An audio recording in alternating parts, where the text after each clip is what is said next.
Bismillahirrahmanirrahim. Assalamualaikum warahmatullahi wabarakatuh. Teman-teman di rumah dimanapun Anda berada, bersua lagi bersama saya Syamsuddin Kadir. Hari ini Kamis 24 September 2020. Gimana kabar Anda hari ini? Tentu saya doakan semoga Anda sehat walafiat. Semoga segala aktivitas Anda di rumah lancar. Dan tentu saja yang paling penting adalah semoga kita semua dihindarkan oleh Allah Subhanahu wa taala dari virus yang sangat mematikan, COVID-19. Tentu saja pada masa pandemi semacam ini kita berharap kreativitas kita tetap berjalan dengan baik, terus meningkat, kualitasnya juga begitu, dan produktivitas kita bisa menghasilkan karya. Tuh kan jadi batuk. Oke. Pada kesempatan ini saya mengajak Anda untuk mengenalkan salah satu buku saya yang terbaru. Mengenalkan salah satu buku saya yang terbaru. Judulnya Membaca Politik dari Titik Nol. Wah, judulnya mantap kan? Tentu saja Anda penasaran bukan? Saya sangat percaya Anda sangat penasaran. Oke, buku ini nih saya tulis secara keroyokan dengan sahabat saya, Mas Afif Rifai. Anda yang di Cirebon dan sekitarnya tentu saja sudah mengenal sosok nama ini. Namanya Mas Afif Rifai. Mas Afif adalah sahabat saya, aktivitas sehari-hari sebagai pembawa acara di salah satu talkshow televisi lokal di Cirebon, yaitu talkshow SPC RCTV. Selamat pagi Cirebon di Radar Cirebon Televisi. Nah, kebetulan di TV ini saya sering didaulat atau diundang menjadi narasumber, baik itu sebagai individu maupun nanti dipanelkan dengan narasumber lain. Jadi selain narasumber juga menjadi panelis, begitu kira-kira. Hampir setiap pekannya ya sekali atau dua kali, atau kadang juga sekali dalam 2 pekan saya diundang di acara ini. Kemudian selain itu saya juga bersama dengan Mas Afif juga ya sering menulis beberapa koran di Cirebon, terutama Radar Cirebon dan Rakyat Cirebon. Nah, beberapa media yang saya sebutkan barusan merupakan bagian dari Radar Cirebon Group yang beberapa tahun terakhir semakin menggeliat dalam dunia pemberitaan gitu ya. Nah, berita baiknya ini teman-teman di rumah, berita baiknya nih, saya nih pada masa pandemi ini bersama Mas Afif tentu saja sukses merapikan berbagai naskah atau tulisan lepas kami yang pernah dimuat di berbagai media massa, di koran terutama, di samping ada beberapa yang dimuat di media sosial online begitu.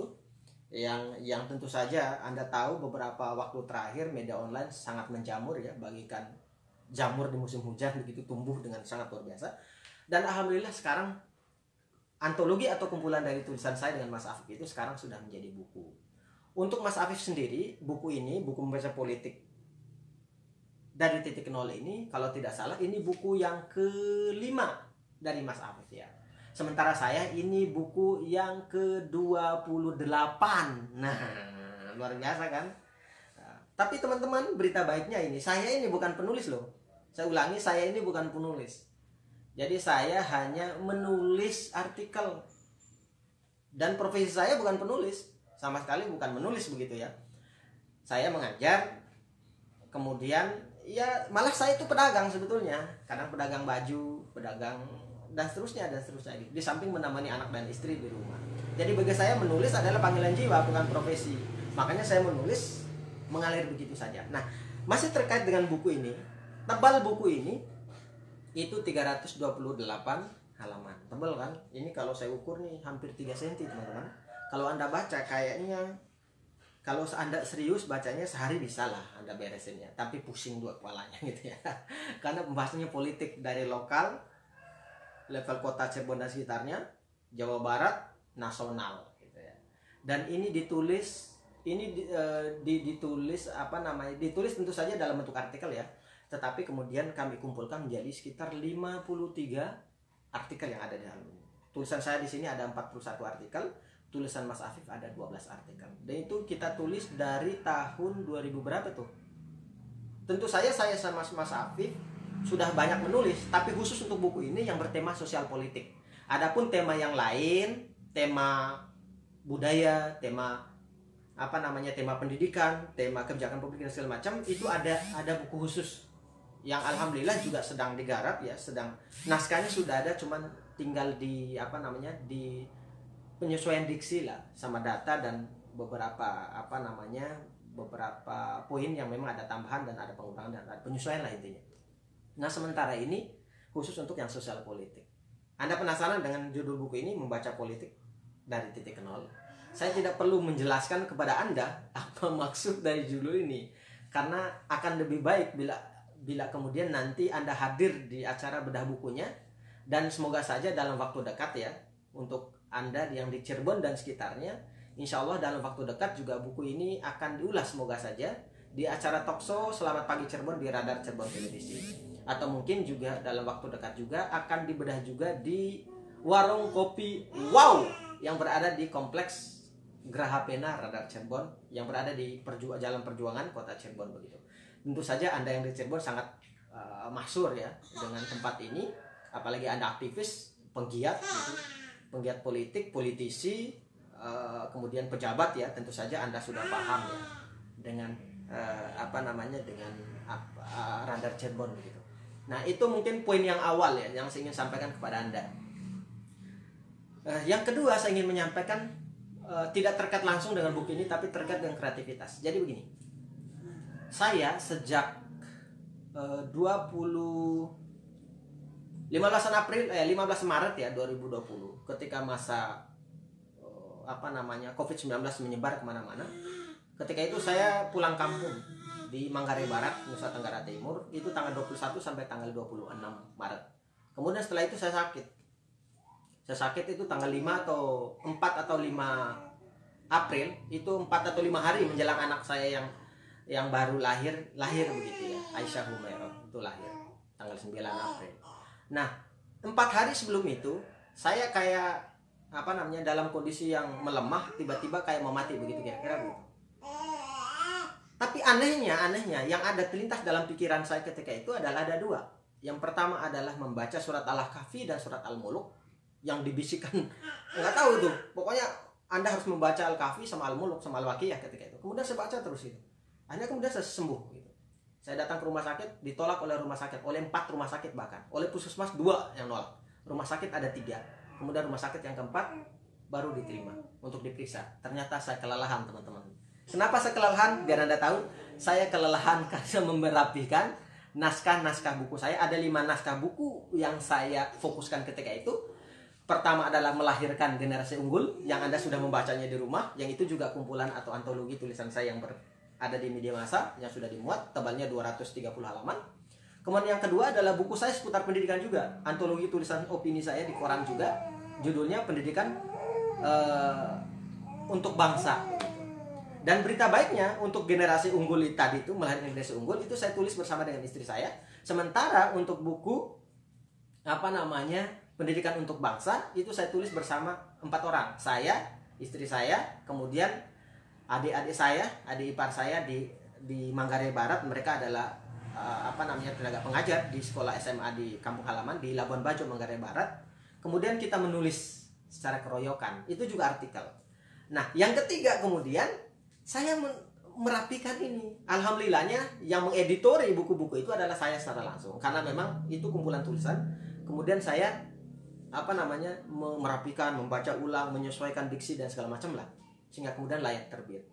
Nah, selain buku Melahirkan Generasi Unggul, Pendidikan untuk Bangsa, kemudian yang ketiga yang sudah diterbitkan adalah membaca buku dari titik nol.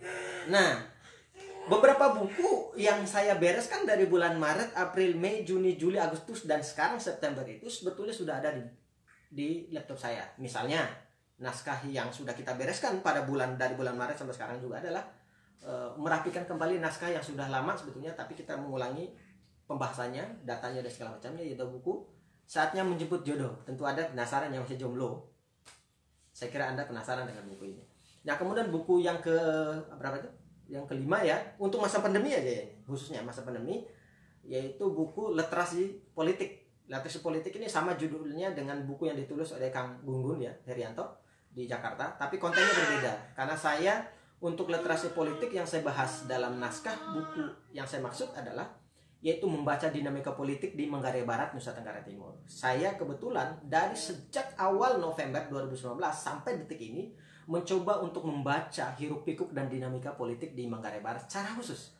baik itu dari aspek kebijakan publik, dari aspek dinamika pra-pilkada, menjelang pilkada, kemudian gonta-ganti pasangan, kemudian dinamika lain yang terkait dengan sosial politik selama menjelang penetapan pasangan calon, hingga nanti ketika pilkada serentak, proses pilkada berlangsung, kemudian penetapan pemenang yang akan terpilih atau dilantik kelak. Dan buku ini alhamdulillah saya tulis bersama adik saya, anak dari paman saya, Ahmad Hamzah. Sekarang dia sedang kuliah di salah satu universitas Muhammadiyah di Jakarta. Dan bukunya alhamdulillah naskahnya sudah tuntas, cuman yang belum dimasukkan itu adalah terkait dengan penetapan bakal calon, penetapan pasangan calon ya hari ini ya, 24 September di Labuan Bajo, Manggarai Barat. Insya Allah saya juga akan bikin tulisan hari ini atau besok yang akan dimuat di media massa lokal, termasuk media online. Kemudian nanti ketika proses kampanye, kemudian proses proses pemilu pilkadanya berlangsung, kemudian pasca pemenang, berarti tinggal 3 atau 4 tulisan lagi yang akan kita masukkan ke dalam buku yang tadi yang saya tulis bersama adik saya itu, Ahmad Hamzah gitu. Itu buku yang kelima. Itu kami tulis selama masa pandemi. Nah kemudian selain itu ini buku yang keenam yang saya garap ya, itu judulnya Menjadi Pendidik Hebat. Nah itu juga sebetulnya kita bereskan selama masa pandemi ini gitu. Dan semuanya pernah dimuat di koran dan media online begitu. Alhamdulillah. Jadi selama masa pandemi ini justru menjadi momentum yang terbaik bagi siapapun, dan saya mengalami sendiri bagaimana kita kemudian memanfaatkan momentum berdiam di rumah itu, kerja dari rumah itu sebagai bukan sekedar media tapi juga momentum untuk meningkatkan kreativitas, termasuk menghasilkan karya tulis begitu. Nah, saya alhamdulillah dari Maret sampai Juni, ini berita baiknya, sudah menulis juga sekitar 360 artikel ya, kalau nggak salah itu sekitar 360 artikel. Dan berita baiknya, artikel-artikel yang saya maksud adalah sudah dimuat di buku Melahirkan Generasi Unggul yang sudah terbit beberapa waktu lalu, kemudian buku Pendidikan untuk Bangsa. Nah, itu berita baiknya, alhamdulillah. Jadi tidak ada alasan bagi kita sekarang untuk tidak hadir sebagai komunitas kreatif gitu. Pada kondisi bangsa kita dihantam oleh bencana non alam COVID-19, justru ini adalah momentum terbaik kita untuk menjadi generasi yang produktif, generasi kreatif yang tidak kalah oleh lelah, yang tidak kemudian merasa terjajah oleh keterbatasan waktu, tempat, dan momentum untuk melakukan hal-hal besar terkait dengan profesi kita. Karena sebetulnya kita punya kesempatan yang sangat luar biasa untuk menulis. Anda tentu saja punya media sosial, punya akun kan? Coba setiap hari Anda menulis. Tidak mesti langsung menulis buku. Karena saya sendiri, jujur saya teman-teman sekalian, saya tidak pernah membayangkan saya nulis buku. Enggak. Kerjaan saya adalah menulis status Facebook setiap hari. Kalau paginya menulis statusnya 1 paragraf, siangnya saya tambahin jadi 2-3 paragraf. Sore atau maghribnya saya tambahin jadi 7-8 paragraf. Malamnya jam 11-12 malam itu sudah menjadi 1 artikel, saya kirim ke media. Besok paginya dimuat. Sederhana toh?